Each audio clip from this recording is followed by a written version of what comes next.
Welcome to another episode of Romancing the Stove. I'm Dave Longtime, and we're doing a St. Patrick's Day dinner for you tonight.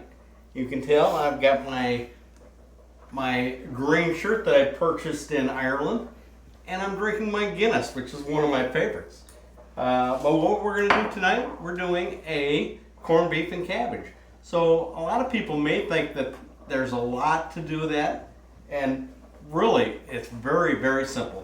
We're going to show you exactly how it's done today, and we're going to start by showing you the corned beef brisket that I've got right here. So when you open a package of corned beef, you're going to see a seasoning packet in with the corned beef, and what that's going to be is pickling spices. So what I've done is I've got one here to show you right now, but I've also got one on the stove cooking right now so that just to save time I can show you that end product. So what we're going to do, I'm going to take this brisket and I'm going to put it in a pan of water. Basically the only water I have in there is to cover the brisket. I'm going to open my seasoning package and I'm going to pour that right in there. Just like so. Nothing to it. Okay? On that, I'm going to take it over to the stove and I am going to turn that on high. I'm just going to bring it to a boil. After I bring it to a boil, I'm going to start simmering it. Now it's going to simmer for approximately 2.5 to 3 hours. So you want to keep it on a low simmer, and you're going to want to watch it very carefully, because while I've had mine, the one I have cooking now, I've added probably 6 to 8 cups of water. You don't want that to simmer dry, or you're going to have one salty corned beef. So you want to keep your corned beef brisket covered. So you're going to want to watch it. Don't let it go on a rolling boil for 2 to 3 hours. Just keep it at a simmer and just add water to it as needed. Okay? So with that said, I've got another corned beef on the stove that's cooking right now. And we're going to take, and I buy Yukon Gold potatoes. And I love the Yukon Golds. There's nothing better. And I don't even bother peeling them. I can just take these.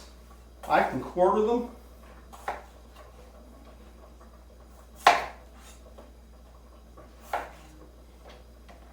And they're going to be perfect, just like this.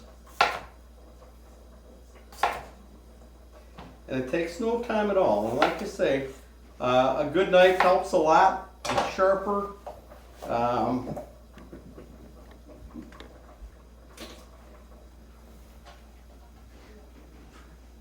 And cuts right through these. Like I say, depending on how many people, because once you cook a brisket, like I've got about a 3-pound brisket, and that's,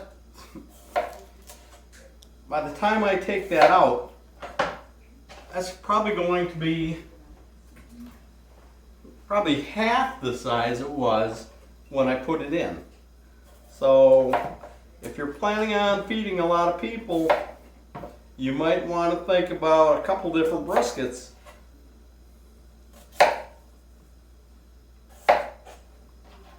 There we go. Okay, I've got my potatoes in. Next I'll take my cabbage. And this is where a nice big knife comes in handy. I cut that like so, because I'm just going to wedge that.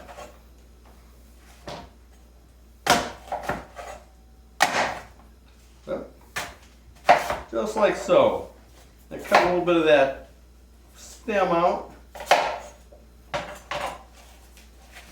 I'm placing that right in with the corned beef and the potatoes. This is probably going to take another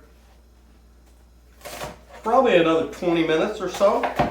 So, as I've got this done, we're going to take a brief pause, and I will be back to you shortly. Okay, and we are back. So, I've got my brisket completely cooked. I've got another one on. Now, I have my my cabbage is done. My potatoes are done. I'm going to show you just how easy this is. So all we did, and let me show you a close-up of this. Okay, so what I did is I put my cabbage and my potatoes right in with my brisket, my corned beef brisket. So I let them cook about another 20 minutes. I checked them with a fork, and I can see they're nice and soft. My potatoes are soft. I know everything is done. So I will take my cabbage out. I'm going to put it in a bowl. I've got to tell you that cabbage will get the flavor of the corned beef and everything in here, and the spices.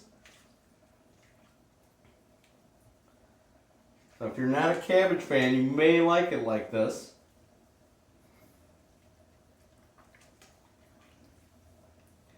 Okay, potatoes. Like I say, I didn't even peel these potatoes because Yukon Golds are so good. You can eat these potatoes with the skins. The only time I really buy anything other than Yukon Golds anymore is if I'm going to bake them, and then I'll get Idaho's. But for the most part, these Yukon Golds are just terrific.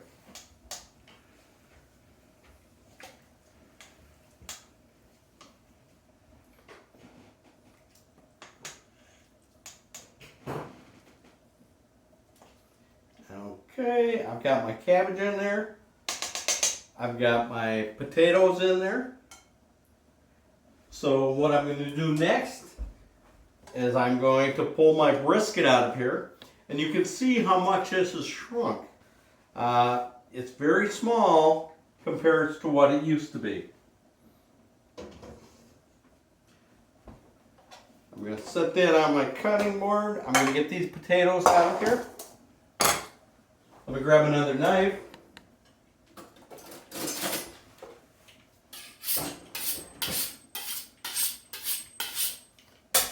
Okay, you know, I use just a roast knife because I have it, but don't worry about it if you don't have one. Look at that. This slice is so easy. And you want to cut it cross grain. Oh, I can hardly wait to eat this. This is so tender.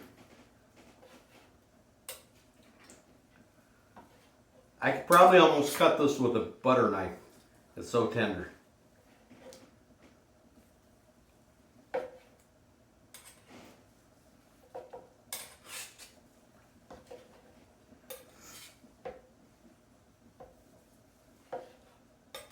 Okay, so now, because I have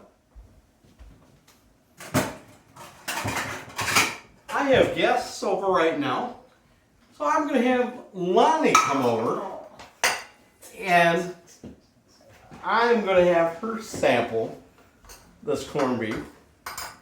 Let's see, I'll get a potato in here, and I'll get a little bit of cabbage in here. Yep. There we go. Yep. Let me give you a fork real quick here. St. Patty's Day early. Okay, Lonnie. Well, thank you. Here we go. Oh, you may need you shouldn't need a knife with that, but just in case you do.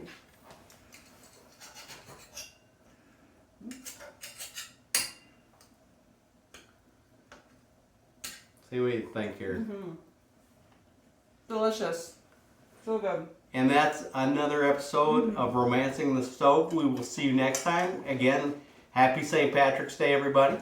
And we'll see you next That is time. so yummy.